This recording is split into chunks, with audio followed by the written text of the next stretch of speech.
Good afternoon, VISTA members. My name is Denise DeMeo. I am the election chair for VISTA. I'm very glad that you were all able to make time to come this afternoon to listen to our Vice President candidates. We have Noel Villa and Anthony Jeremina this afternoon. I also want to take a moment to ask all of you to silence your phones, please. For the next hour, we're going to hear from these wonderful candidates in their vision for the future of our organization. I'm now going to thank my election committee, and I'm passing the mic over to Susan and Sandy, sorry, okay, for today. Hi there, I'm Susan Perrone, this is Sandra Aragona, and this is Nancy Blanchine. We are all District 30 teachers as well as members of the VSTA election committee.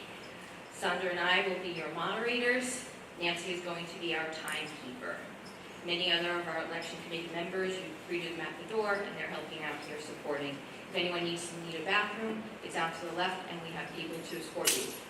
We all need to be out of this building by 5:30 and I think we can do that today. We are very excited to bring to you our first town hall hosted by the election committee. This event it allows us to get to know the VSTA candidates in a more personal way. And in an effort to keep this forum very professional, we would appreciate each of you allowing each candidate the time to speak without any interruptions.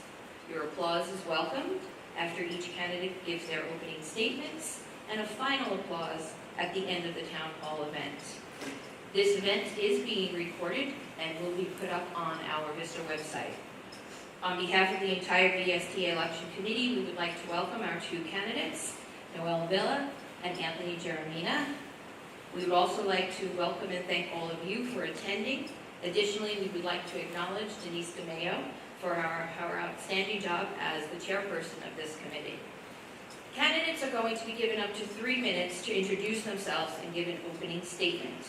Then we, the moderators, will ask the questions. The questions were solicited by VSTA members and reviewed by the VSTA election committee. Each candidate is given up to 3 minutes to answer each question. If you do have additional questions for the candidates, we ask that you ask them at a later time, as we want to be very respectful of the time here today. This forum will end promptly by 5 o'clock. After that, the candidates will come down to greet us for a few moments. The way we're going to begin is we're going to have a simple coin toss to see who goes first. And Noel, as our reigning president, you will get to call whether it's heads or tails. Okay, what would you like? Heads. Heads. It is heads. Heads it is. So would you like the first opening statement, or would you like to pass it on to Anthony? Be my guest. Okay. Thank you. All right. So Anthony, remember Nancy is our timekeeper. They have color codes here for them so they know when they have to start and stop. Let us begin. Good luck. Oh, thank you. Just hold up the card.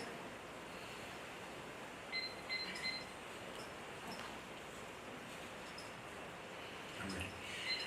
Good afternoon, VISTA members. My name is Anthony Jeremina. I've been a lifelong resident of Valley Stream. I grew up in Valley Stream. I attended Wheeler Avenue Elementary School and Memorial Junior High School and Central High School. My parents are still community members in Valley Stream, and I grew up in a very union-proud household. My father has always instilled union-proud ideals in my head since I was a kid. Grew up in a blue-collar home. And he still to this day loves to talk union stuff with me, which I very much appreciate. It's great support. I have a wife in the district as well. She works at South High School with me. She's been a great supporter. And I've been very heavily involved in VISTA throughout my time at South High School, which is going on 17 years now. As much as I possibly could for the last 3.5 years. I've been the unit leader, where I have made many efforts to deploy some changes that I thought were very, very necessary. One of the biggest being that we needed some serious constitutional changes, particularly after the last few presidents that we had, when my partner and I first became unit leaders, we faced some struggles, and when we first began the role, we found that there were a number of things that really needed to change. So just this past year, I made a list of proposals to our VSTA Constitution, which we discussed very thoroughly, and finally voted in just a couple months back. We all voted on those changes, which I think are really going to help the organization get stronger as we go forward. There's still a number of changes that need to be made, which we're working on, which we're still going to continue to work on. I've been part of 2 negotiation committees, one a number of years ago that gave us the 2014-2019 contract, and just this most recent one, in which we were very, very successful. We had an excellent NICET labor relations specialist to assist us in those negotiations, which was extremely helpful, and I think overall we came out with a very successful contract. And as a potential president moving forward, I look forward to negotiating even stronger contracts for us with the help of our powerful union. You know, we always talk about how many members there are, and our committees like the Political Action Committee, which I intend very much to use to assist us in getting those contracts for all members. Noel? Okay, yes. Okay, so I'm Noelle Villa. I am the current VSTA president, and I have been serving as president for the last 3 years. But before that, starting in 1998, when I first came to Valley Stream, I've been involved at some level because I realized that the union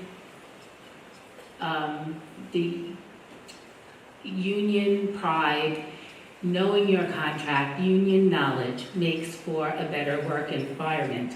A long time ago, I worked in a school that did not have a union, and so I have experienced firsthand the difference in that, and that's why I thought it was so important. So I have served as an exec council delegate before they were paid.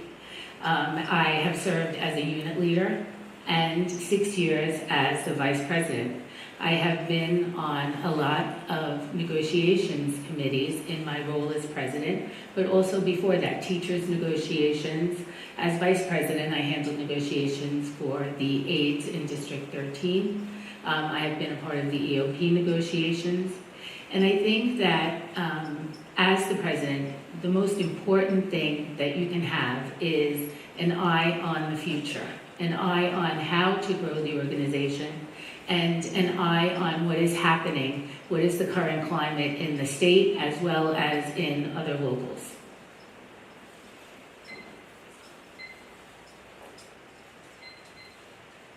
Okay, we're ready for our first question, Anthony. Let's do it.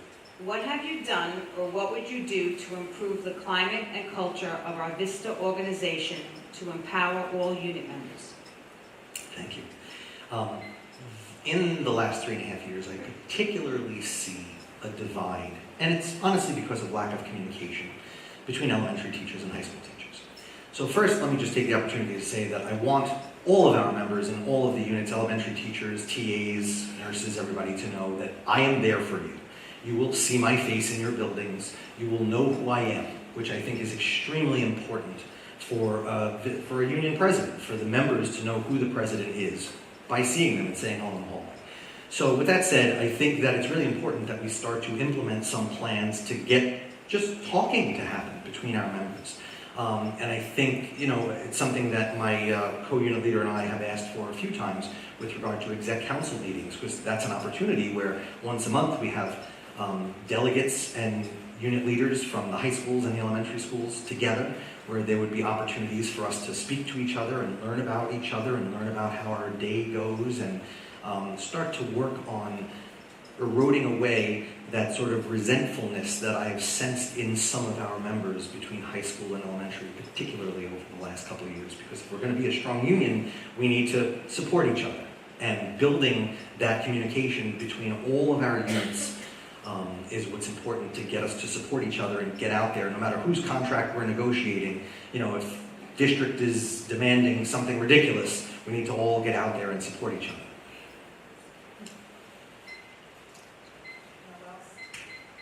Noelle, same question. What have you done, or what would you do to improve the climate and culture of our VSTA organization to empower all unit members? Okay, so you know what? With over 1,100 members in 14 buildings across 4 districts, there's a lot of moving parts. One of the most important things, I think, is communication, and I have tried to improve communication over the last 3 years. The biggest thing that the VSTA can do is to make sure that the unit leaders in each building are bringing back the concerns of the members, and the unit leaders we have been doing a great job of that. Because you know what, even though there are 3 elementary districts, they are in no way alike other than housing K-6 or pre-K to 6 children. Very different cultures within those districts, very different needs. So you know what, it's so interesting to me because most districts on Long Island are K-12. Right, or pre-K-12 these days. So you know what, it always surprises me that there is such a divide. You know what, in the settlement of the last contract, I heard clearly that some people who are members of the high school heard that they thought it was a very elementary-centric contract, whereas from elementary members, it was a very high school-centric contract.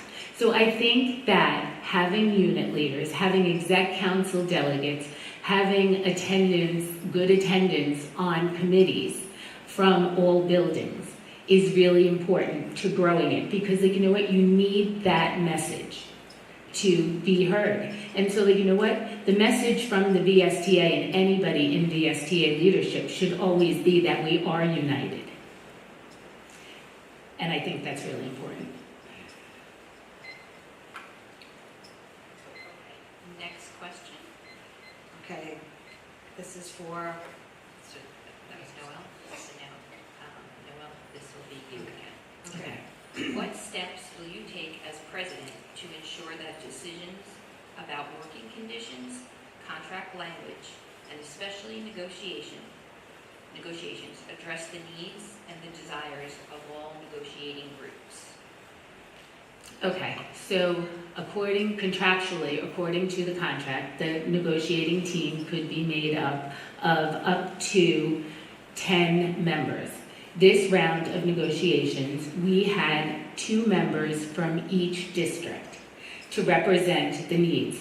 There was never a time in the negotiations process that any proposal or any resolution was not discussed with members from that district. And we never left the room without coming to consensus. So I think that's really important. If you're going to have a committee, it's important to have a committee that is involved the entire process, openly, transparently. And I think that was a change from the way negotiations had been done in the past.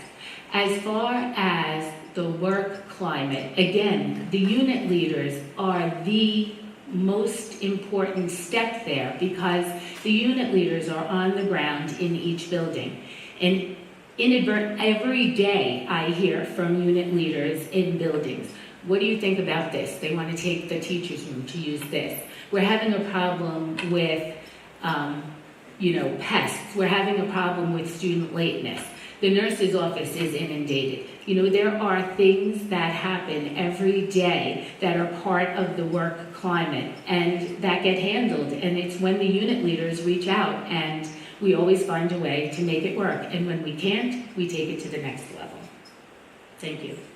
All right, Anthony, what steps will you take as president to ensure that decisions about working conditions, contract language, and especially negotiations addresses the needs and desires of all negotiating groups? Thank you. Well, I think first is what I had said previously, which is I think presence. I think it's really important to get out there and meet the members.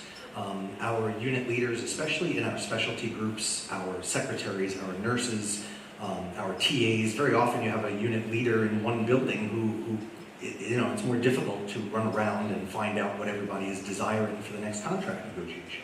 They can do that in their monthly meetings, but it's a little bit more of a challenge. That's where I think that the president should take advantage of the fact that they're only obligated to a building for a few hours in the morning to spend some of their day getting out there and meeting the members, especially when it comes time for negotiations, to get out there and help the unit leaders to actually talk to people. Of course, we use surveys, which are helpful to gather information. And then, we often rely very heavily on our labor relations specialist, who, like I said earlier also, this time around we were very lucky to be appointed a labor relations specialist from NYSET, because we don't get to choose who they are, who's excellent. And that's a big help, but that's not always going to be the case. So when that's not the case, you have to do more of the work. This is another area where, if that were the case, it might be to our advantage to look into hiring an attorney, especially when it comes to the actual written language of the contract. One of the biggest problems that we still face in our contract is the language. There aren't always all of the words to make sure that things are very clear to administration. Very often you'll negotiate a contract, and those administrators and this president and negotiation committee understand what we mean by the language, but we're not always going to be in power. We see superintendents change all the time. We see principals change all the time. So we need to really strengthen up our language and make sure that it's very, very clear, so that there is no vagueness to it, that it's very clear what we want. With regard to the committee itself, while I can appreciate the efforts to put members on the committee from every district, I think that a negotiations committee, especially for a large group like teachers, should really represent the membership. So if you have half of your membership in the high school buildings and half of your membership in the elementary school buildings, the committee should really be representative of that. So if you're going to have 8 committee members, it should really be 4 people from the high school and 4 people from the elementary school, so that you're getting everyone's collective efforts and ideas on what should go into that contract negotiations. And I propose that in our bylaw changes, which we are currently working on, and so far everyone has agreed that that's likely what we will vote into practice moving forward. Okay, Anthony, this question's for you first. How would you use our dues and the financial assets the VSTA has accrued and available to improve the power of our organization? Thank you. So, communication is huge, particularly with the community. I've known the mayor of Valley Stream since I was 14. Not that he'll always be mayor, but that's helpful. Social media is a tremendous avenue of communication these days. I often watch and follow clips that the UFT has a social media person who posts things on an almost daily basis. Perhaps we should consider spending some money on a social media person that would get some of our ideas out to the community and help build those relationships with community members, because ultimately, going back to the previous question, especially when it comes to negotiations, it's often left to the boards to decide whether or not they're going to approve your proposals. And so those board members are community members, and if we can spend some money to make those connections with our community members and build those relationships. We currently have a political action committee that I'm also a part of, that we've discussed using money, and we are using money to help support particular community members to run for board positions. Getting those members on the board is to our benefit. If we can get community members on the boards that are going to be teacher favorable, then we'll have a better shot when it comes to our negotiations process. So that would definitely be an area where we should consider spending our dues. And then some other things too, like in Oceanside, for example, where I live, the union, God bless you, buys every child who enters kindergarten a book, which I think is just a wonderful thing. They put a little sticker on the inside of the book that says, "Welcome to Oceanside School District," from Oceanside Union Free School District, from their union. And I think it just sends a great message to the community that we're working in this together to support your children. Thank you. Noel? Yes. How would you use our dues and the financial assets the VSTA has accrued and available to improve the power of our organization? Okay, so I think one of the biggest things we should do is get more involved in the community. So next year, the plan is to revitalize the Public Relations Committee.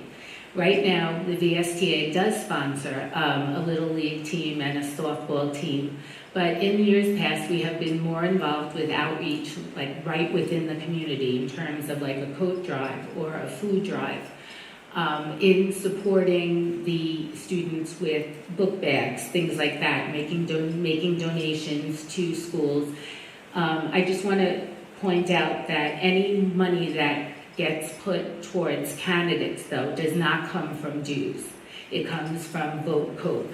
And our Vote Cope, which is our version of our political action fund, also gives money to support the PTAs. So I just wanted to make that clear, because no dues money can be spent on political action.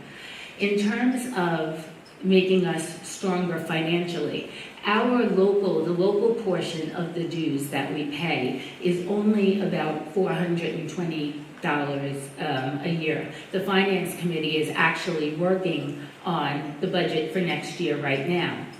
One of the goals that I've had is, to hire a communications director, and the communications director would help fill that gap of getting our presence out on social media and sending out a monthly bulletin to members with information from NYSET, information from each district about what their concerns are.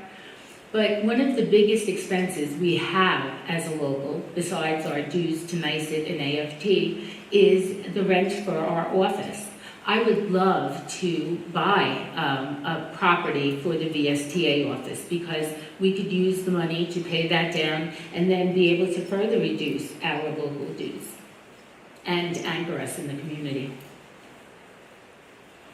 Noel, we come back to you with the Okay. question now. Uh-huh. What can VISTA do to help support the change in New York State Tier 6 retirement system? Okay, love this question. Okay, so for a lot of years, the VSTA has maintained their own political action fund. But this is the first year, definitely since I've been president, but also I think I could say easily in the past 6 years for sure, that we have made support to Vote Cope. Why that's so important is that as the VSTA, as the local here in Valley Stream, we deal with contractual issues and quality of life issues here in the Valley Streams. But in no way are we doing the lobbying power that NYSET is doing in Albany. So I think it's really important to be involved in Vote Cope, but I also think that we need to be more involved with NYSET on the level in Nassau County. So recently, the vice presidents and I attended the NYSET RA, which is the Representative Assembly, and that is where NYSET members from across the state come together to talk about issues, and it helps NYSET set their political agenda for the following year. And so, there's a lot of interesting things about paid family leave, universal health care, mandatory class size that are put on the legislative agenda for NYSET. So I think it's very important for us to continue to grow that. And I have focused on bringing us back, getting more services from NYSET and using their services, because we do pay for them as VSTA members. So I think that's really important, and I think that should continue. Okay, thank you. Anthony, same question. What can VISTA do to help the change in New York State Tier 6 retirement system? We have to use our political action committee, which has been in place for a number of years. The political action committee is sitting on a very big sum of money that they could have been using even over the last 2 years, 3 years, that hadn't even been spoken about until this year. Just now we're considering taking some of that money and using it to help NYSET lobby our legislature to change the rules. And what I'm seeing already is that there has already been some success.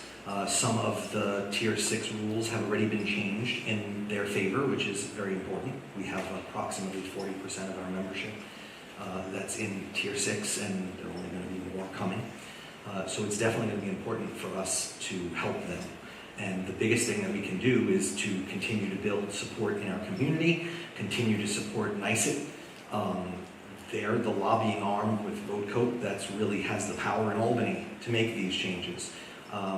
One idea that I was just mulling around was reaching out to larger organizations like the UFT and finding out if there's anything we can do to power up with them and potentially, combine our lobbying efforts. Obviously, we have a large local union on Long Island, but we have nothing compared to, those thousands and thousands, tens of thousands of members.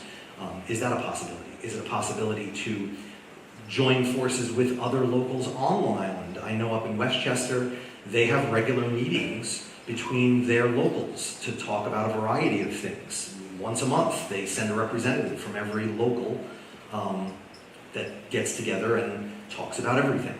That's another possibility that we could do here on Long Island, is start to form a coalition amongst the locals on Long Island. And, if Albany sees that now there's 52 districts working together to lobby them, that could have a lot of influence.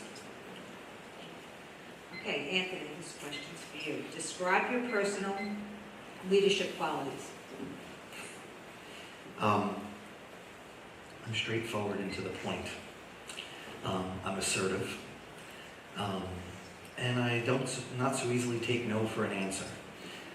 One of the biggest problems that we face is constantly dealing with administrators, constantly trying to get them to do the right thing. And that's not just even at the district level, that's even at the local level as far as in each individual building. I'm excellent at communication, I'm excellent at building relationships. I hear compliments all the time after I've spoken to someone for the first time that I'm charismatic, which goes a long way. So one of my goals as VSTA president would be to form relationships with building principals. Not always feel like I just have to reach out to the superintendent to get something done. Forming those building-wide relationships can often solve a lot of problems. Over at South, we just thankfully got out of having a pretty tough principal for the last 16 years. It was a tough situation to deal with, but now we have a new principal who luckily we've been able to build an excellent relationship just in the last few months. And so just from that, we've been able to accomplish some things.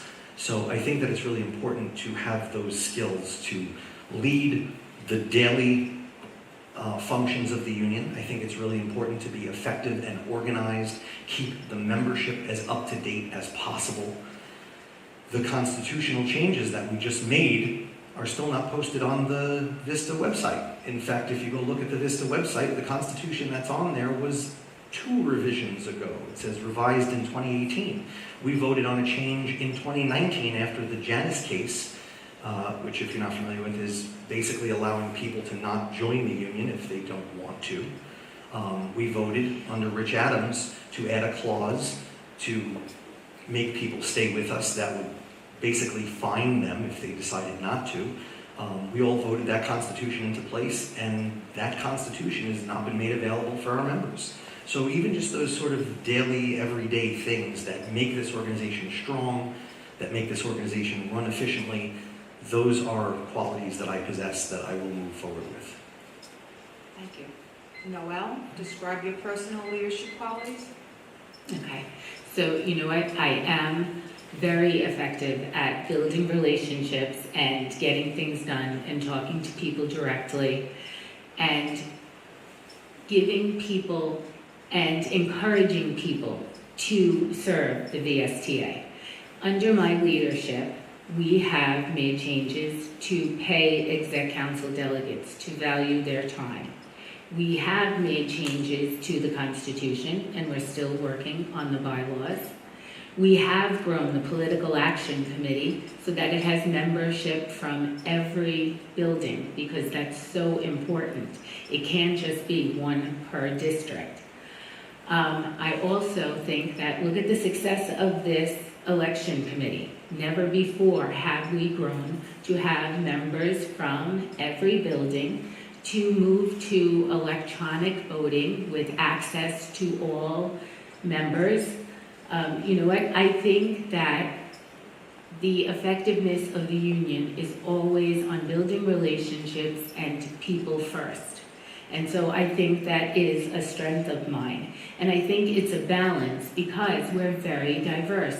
We have teachers, teaching assistants, EOP members, high school security aides, classroom and media aides. It's a lot to serve all of those members at once, and it takes someone who is organized and has the skill of building relationships with upper administration in each of the districts to get things done. Thank you. Thank you. All right, now we'll Okay. back to you. What responsibilities should the vice presidents of the VSTA have? Okay, so you know what, the vice presidents handle a lot of issues. You know what, from building issues to help with contracts, to meeting with groups, to advising people about FMLA, leaves for health, help in organizing retirement seminars, help in organizing just meeting with different groups. You know what? The vice presidents really do anything that I ask them to do, right? We all work hard when it's time for new teachers. We all work hard to get ready for the retirement seminar. And so, you know what? They each do have responsibilities. You know what? Ginger and John have very different strengths, but together we make a great team.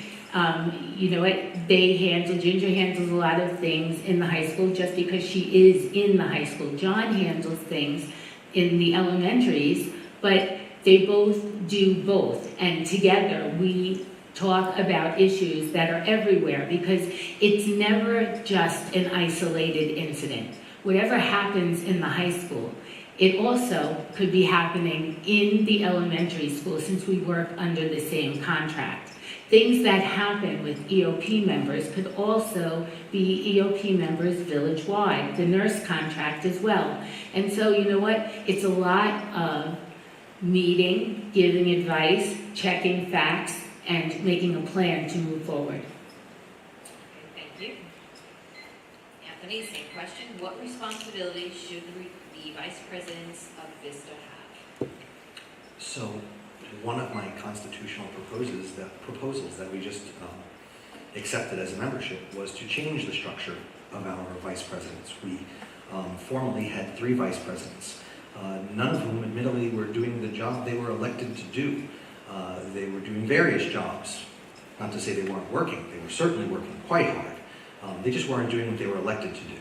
So my proposal was to have 2 vice presidents and to make sure, because we never know who the president's going to be, whether it be an elementary person or a high school person, that president always has an advisor in their ear from both sides. So moving forward, we will always have a president from the high school district and a president from the elementary school district. So one of their key roles is communication with the members in both directions, to communicate union information, disseminate it to the members, to listen to members, find out from unit leaders what problems are occurring, and bring them back to the president to keep the president informed. It's a team. No one person can do this job by themselves. It absolutely has to be a team. It's really a team of delegates, what we see in exec council. It even takes way more than just 3 people to do the job of running a good union. So we rely on all of our delegates and all of our unit leaders and all our VPs to bring that communication back and forth. They certainly should be very knowledgeable and be able to give advice, but should also be able to rely on their president for support and for knowledge. So I think it'll be much better moving forward now that we have that structure set up, and regardless of whoever the president is, they will always have that advisor in their ear to help guide them through the process, which I know under the current situation, I know Ginger has done a wonderful job of advising Noel when it comes to high school issues. You know, and I'm sure if it was the other way around, if I'm president, I'm sure John would do a wonderful job of advising me in areas of elementary that I'm less familiar with. Okay, Anthony, this question's for you first. We need a way to reduce the cost burden in retirement of health care coverage for retirees. What will you do to bring this serious concern to the bargaining table at our next contract negotiations? So we had this on our list in this past negotiations.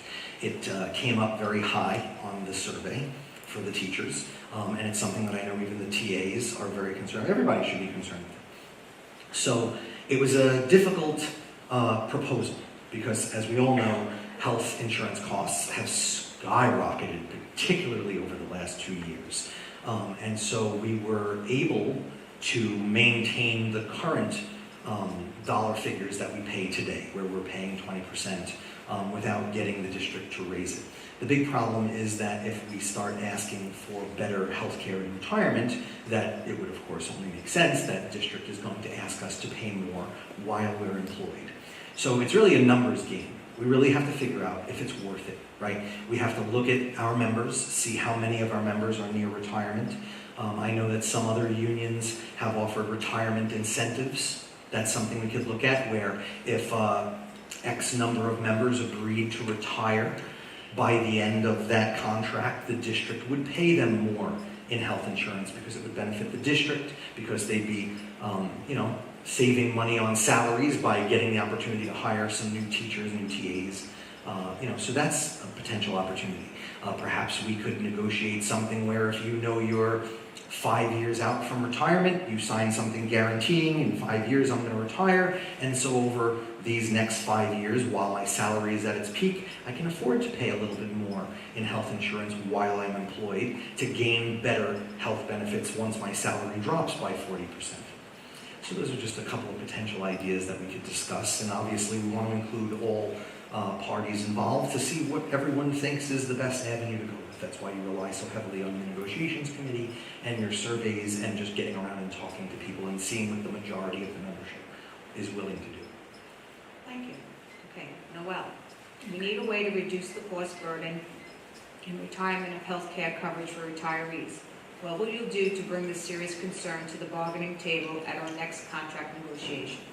Okay, so you know what? Healthcare is a huge topic, and I'm going to even expand it beyond just, people who are planning to retire, because I just want to go over. In 2003, the cost of a family health plan, the total 100% cost, was about $7,000.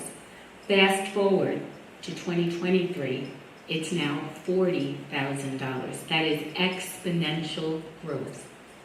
And it's something that neither the school district nor the union can control, because it is negotiated with NYSHIP. NYSHIP does not negotiate with the school districts for this. That rate is set with New York State.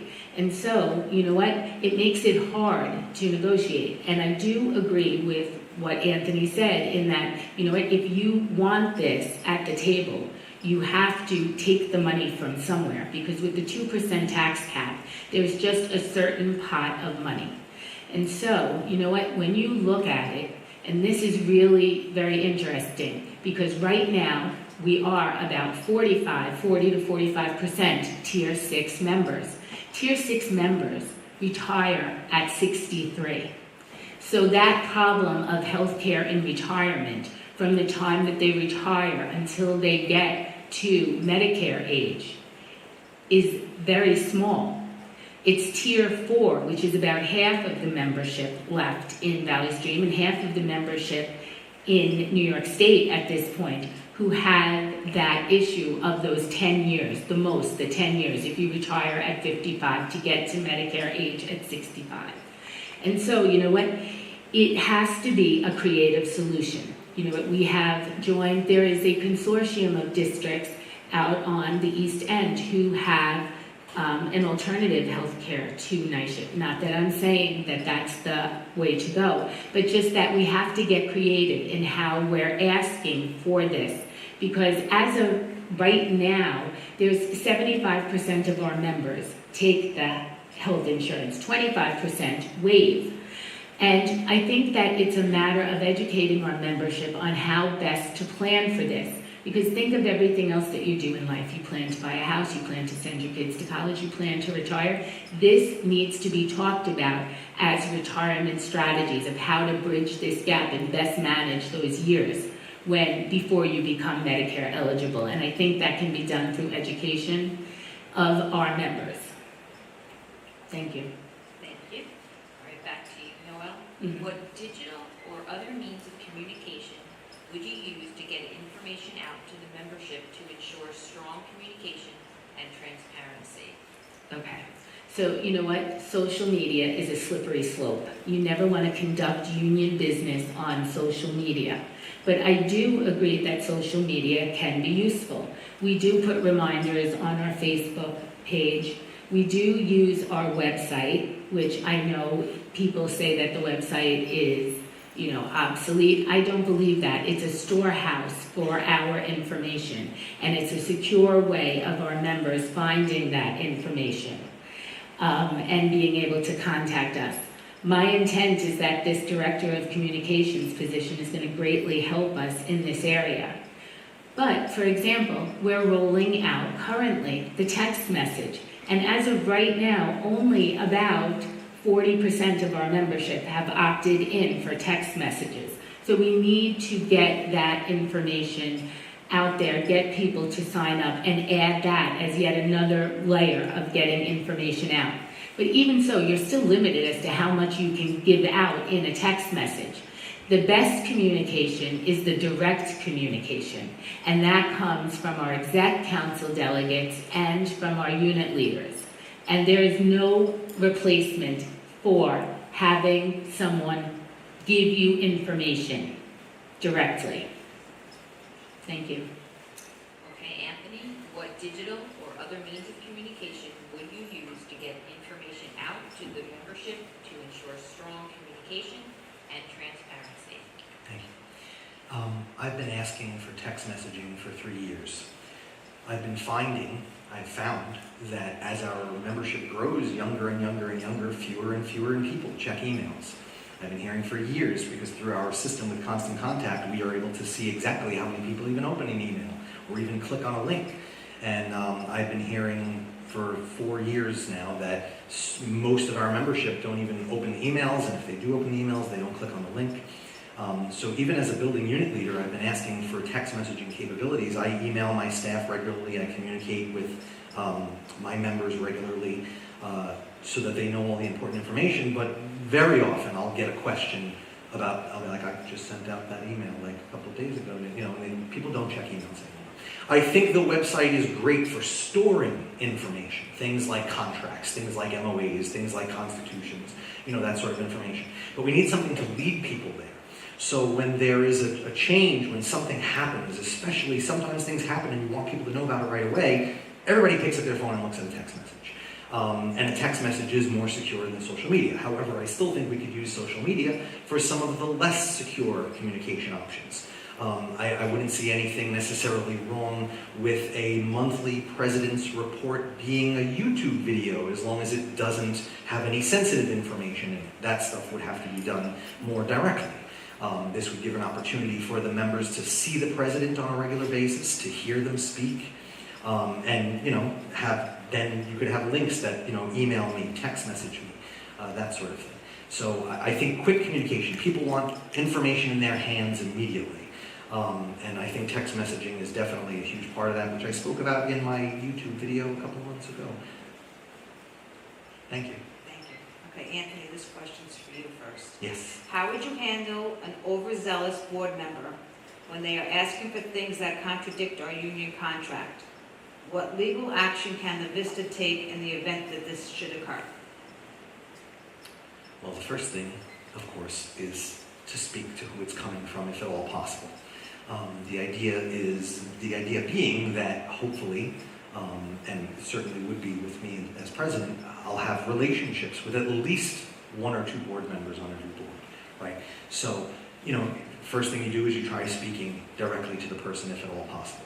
Speak to other board members if at all possible. Try to find out through various avenues if this is a consensus of the board or just one board member's opinion, right? Because it has to be voted on. Build those positive relationships with superintendents so that you can go to them and speak to the superintendent and find out what their ideas are on it. Of course, if none of those things are working, we have that legal contract language. That's why it's so important that we have strong contract language. If necessary, we file a grievance. And grievances have been filed, and grievances are still sitting on the table, but I think it's also important that we handle grievances as quickly as possible. All too often it seems that administrators, for lack of a better way to put it, just don't do the right thing, right? So that's where we rely on legal counsel, whether it be NYSET's legal counsel, which we should be relying on since we pay them so much of our dues goes to them, over 600, I think it's actually over $700,000 now a year goes to NYSET. We should be relying on their legal counsel. PERB meetings, Public Employee Relations Board meetings, whatever it takes to force their hand. And sometimes just simply demanding no. You know, when it comes to contract negotiations, they demand something. If it's not something we can get behind, if it's not something our membership is willing to get behind, then we demand no and we take it to the next level. Maybe we need to involve our political action committee and have them make the community aware of what's being asked of teachers and how unfair it is. So there are a variety of avenues that we can use to put pressure on board members, on administrators, and that's really what it comes down to. That's what a union should be able to do, to put pressure on people that are demanding things of us that are unreasonable and make them see the right path. Thank you. Thank you. Noel? Okay, can you just repeat the Yes. question? Thanks. How would you handle an overzealous board member when they are asking for things that contradict our union contract? What legal action can the VSTA take in the event that this should occur? Okay, so overzealous board members. Okay, well, number one, a board member is not going to be in negotiations. It would be the superintendent. So any input would be that maybe the board members are giving input to the superintendent in the formation of proposals for the district side.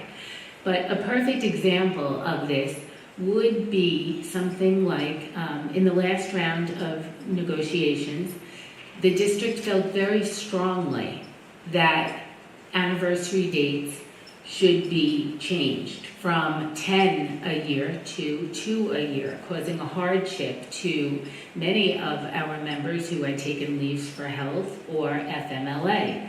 And so, you know what, it's important to have a relationship with board members because I did call board members, I did speak with them to make them understand our point and that this would be something that would be very harmful to our members.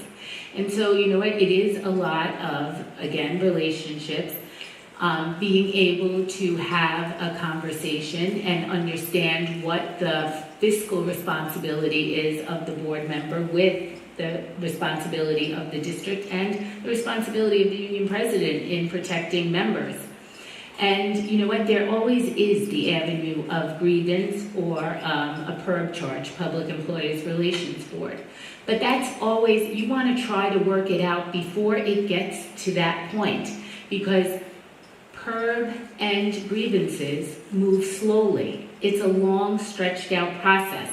And both sides could bury each other in paper, you know, in trying to settle something.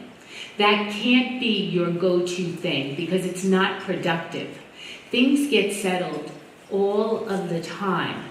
And you know what, in the interest of our members, when you file a grievance, you have to know that you're going to be successful and you have to know that you have the member support when filing it. We have 2 current grievances. It happens, but you always have to try to work it out first to be in the best interest of the members. Okay, it is now 4:40. In the interest of time, we are going to ask you each a closing 2-part question. Okay. Noelle, you will go first for this part. So, question is, what experiences do you have or qualifications do you have that make you feel you should be elected to the position of the VSTA president for the 2024-2025 school year? And second part, when it comes to our organization, what are you most proud of? Okay, I'm going to answer the second part first, what I'm most proud of. Okay, so you know what, I think that as an organization, we've made a lot of progress in the past 3 years. You know what, I've worked very hard to settle contracts for all units of the VSTA. and to give all units of the VSTA the attention they deserve. We've made some really great changes for the classroom aides, in salary for the TAs, in a salary schedule. We're in negotiations again for the EOP because they have a lot of concerns about their summer work and their hours. The high school security aides got the opportunity to do summer work and be paid for it. So there's been strength. The nurses were happy with the contract and their language. So there's been a lot of positives. As far as the committees go, I think committees have grown. The Political Action Committee has voices from all buildings. The Election Committee has grown. I think it takes a lot of time and effort to grow those committees so that they're going in the right direction. I'm very proud of those efforts. I'm proud of the coffee hours. I'm proud of the retirement seminars that we run and the knowledge that we're able to give to the new teachers that we meet with to talk about fixed tier 6 and how important it is for them to understand it at the beginning of their career. I think it's really important to run the retirement seminar so that we can prepare people. I tell people all the time, come every year. Come when you're 5 years out, come when you're 10 years out, come when you're 20 years out, because you learn something new each time. I am really happy with how the organization has grown. And even Anthony has talked about the changes to the Constitution. Well, you know what? We devoted PAC. I was able to devote PAC to talking about those changes and getting consensus to move on, to meet the needs of the members. And so I'm really proud of that. And I think my experience and what I've been able to do the last 3 years is the reason why I should be able to continue. Thank you. Thank you. Anthony, last and final question. What experiences do you have or qualifications do you have that make you feel that you should be elected to the position of VSTA president for the 2024-2025 school year? And of course, when it comes to our organization, what are you most proud of? So I have extensive experience in my building, especially dealing with all kinds of problems, member issues, everything from bereavement days to sexual harassment cases to problems with a principal who was very difficult to work with, made a lot of people's working conditions horrific, and successfully dealt with that. Really made people feel traumatized by just being there and really helped them get through that. I love helping members, and especially when we can make successful changes that will really benefit everyone. I've been a member of 2 negotiating committees, so I have a lot of experience with that, and I was an integral part, especially of the last negotiating committee, where we, unlike our negotiating committee, we were actually able to sit at the table and have a lot of communication and be a part of that decision-making process. I've recruited security aides. When I first got involved with the union over the last 3 years, most of the security aides, if not all of them in my building actually, were not VSTA members when they could have been. I've managed to recruit all of them, including the security aide unit leader, who all came out of my building. Every year that I've been a unit leader, I've successfully filled every single one of my delegate spots, which may not sound like a huge accomplishment, but try getting 5 other people to volunteer to come to a meeting once a month. After my very first year as unit leader, we successfully managed to get all of them paid. Right? We realized that there was money on the table that could be used after we were able to rid ourselves of some former problems that we had. And, it was heavily suggested that we pay our delegates. We're asking these people to come once a month to these meetings. Give them something, throw them a bone, let's pay them. Those things especially. I have been a member of Political Action over the last year, and we've made some great progress with that. So I look forward to what's in the future, and I think that we have a lot of positive things to come, and I think we need the strongest leader possible in that position to make all of our lives better and negotiate the best possible contracts that we can. Okay. On behalf of the entire VSTA membership,